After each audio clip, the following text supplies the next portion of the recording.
Gespolheim, à quelques kilomètres de Strasbourg, au cœur de l'Alsace. Massar Ndiaye, chargé de mission au sein de l'IDEP, se rend à l'imprimerie Young. Il a rendez-vous avec le directeur de l'établissement, Philippe Gitz, pour un entretien particulier. Une rencontre organisée par l'IDEP, l'Institut de développement et d'expertise du plurimédia, dans le cadre d'une vaste opération d'audit auprès des entreprises d'impression en Alsace. L'IDEP a développé depuis 2012 un diagnostic ressources humaines dans l'objectif d'accompagner le développement stratégique des entreprises. Une action qui se décompose en 3 volets.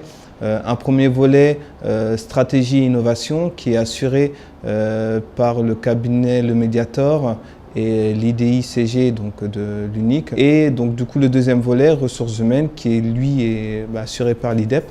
Pour réaliser son diagnostic ressources humaines, Massar Ndiaye va échanger avec Philippe Gitz, le directeur de l'imprimerie, pendant presque 3 heures.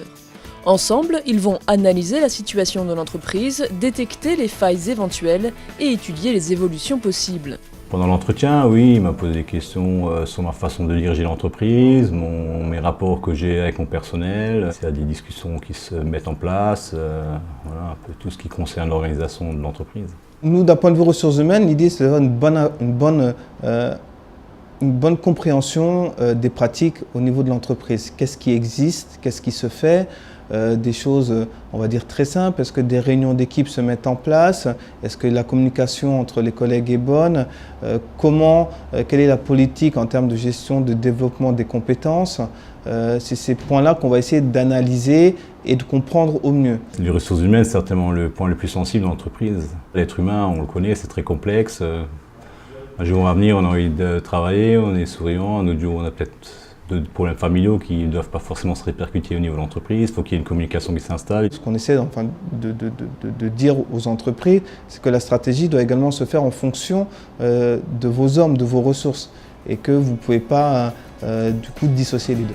Dans les jours qui suivront l'entretien, Massar Ndiaye va dresser un compte-rendu.